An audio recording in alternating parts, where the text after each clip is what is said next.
view. Done everything right. G skipped the daily Starbucks run. You clip every digital coupon and your savings account balance is finally growing. So why does it still feel like you're running on a treadmill that's slowly speeding up? Why does it feel like the American dream is a carrot on a stick that moves 6 inches further away every time you take a step? The truth is a bitter pill to swallow. In the modern economy, saving money is no longer the path to wealth.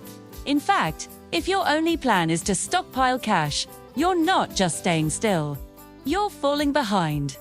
We've been lied to about how money works in the 21st century, and today, we're going to break the cycle. If you're ready to stop playing defense and start winning the game of building real wealth, hit that subscribe button and turn on notifications. We're diving deep into the financial traps that keep the middle class stuck and how you can actually break free. Picture this. It's 1970.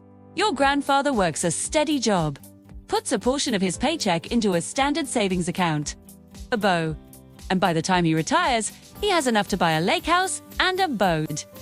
Back then, banks offered interest rates that actually beat the cost of living.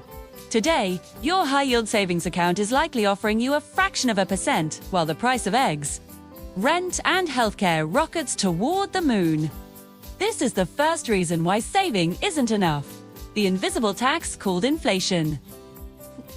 When you leave your money sitting in a bank account, it's not just sitting there, it's slowly evaporating. Every year, the purchasing power of your dollar shrinks. If inflation is at 4% and your bank pays you 1%, you're effectively losing 3% of your wealth every single year just for the crime of being responsible. You're working 40 hours a week for a currency that loses value while you sleep. The second reason you're still struggling is the difference between linear income and exponential growth. Most Americans are taught to trade time for money. You work an hour, you get paid a certain amount of dollars.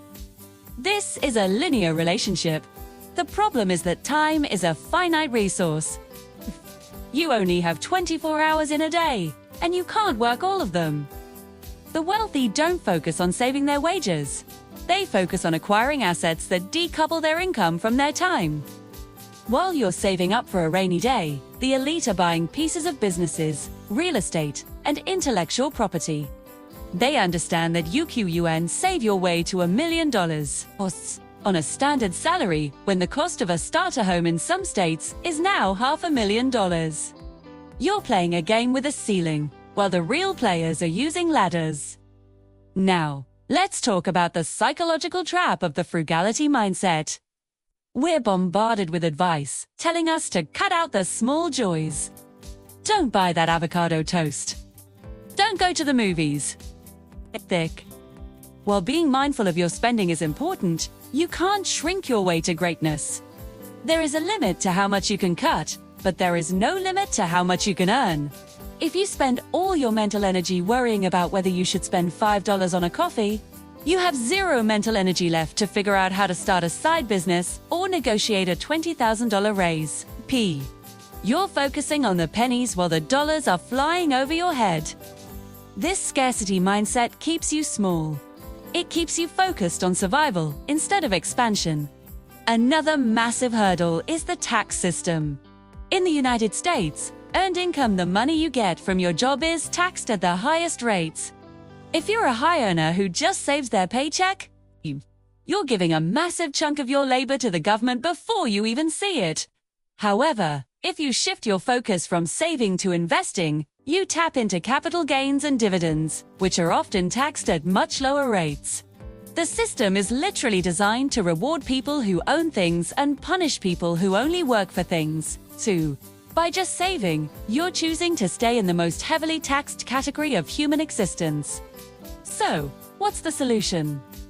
It's time to stop being a saver and start being an investor. This doesn't mean gambling your life savings on the latest meme coin or a risky stock tip from a coworker. It means understanding the power of compound interest and the importance of cash-flowing assets.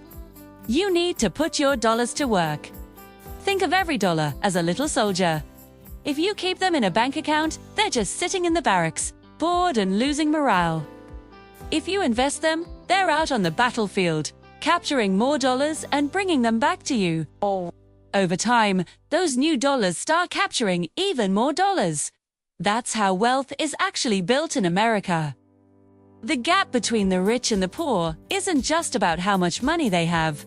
It's about how they think. The poor focus on spending. The middle class focuses on saving.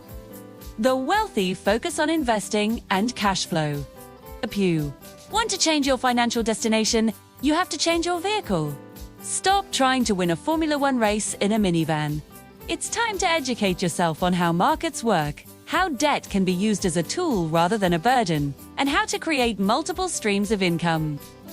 The world is changing fast, and the old rules of get a good job and save your money are officially broken. Have the power to write a different story for your future, but it starts with realizing that your savings account is a parking lot, not a destination. It's time to put the car in gear and drive toward real financial freedom. Thanks for watching.